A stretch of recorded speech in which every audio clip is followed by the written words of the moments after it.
संघर्ष झाला पण महायुती खंबीर राहिली. आपलं प्रीपोल अलायन्स जे होतं आणि शिवसेना, राष्ट्रवादी आणि भाजप आणि अपक्ष यांनी सगळ्यांनी मिळून आपले 45 आणि 9 असं होऊन भरघोस मताने निवडून आले.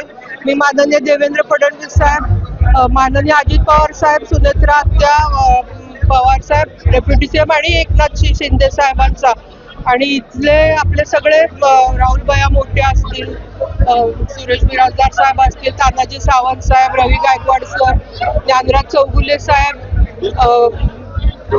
सगळं आणि मेन राणा दादांचं.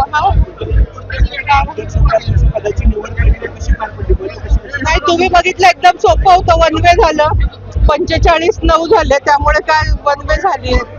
त्यांनी मोठेपणा घेऊन बिनविरोध केला असतं तर अजून चांगलं झालं असतं. आपला अनुभव पाठीशी आहे अध्यक्षपदाचा मागच्या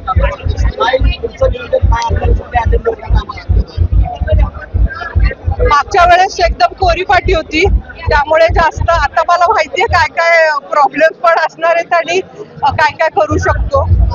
निश्चित चार्ज घेतल्यानंतर सभापतीच्या निवडी झाल्यानंतर आमची पूर्ण बॉडी बसल्यानंतर जे जे प्रश्न येतील आणि आता आहे मनामध्ये पण पुढच्या ह्याच्यामध्ये सांगतो. तेच मी म्हटलं पुढच्या ह्याच्यात तसं शिक्षण, पाणी वगैरे म्हणता येईल, पण माझ्या मनामध्ये सध्या शेत रस्ते हे मेजर आपल्या जिल्ह्यातले घ्यावे, कारण माल आता पाण्याने येत आहे आणि आता पाणी मार झालाय. या ह्याच्यामध्ये शिक्षण आणि आरोग्य माझं नेहमीच आवडीचं राहिलं, पण त्याचबरोबर शेत रस्त्यांवर प्राधान्य द्यायचं मनात आहे. आणि महिलांचं बचत गटाचं ट्रेनिंग, कारण महिला आरक्षणावर आम्ही निवडून आलो, दोघी जणी महिला आहोत.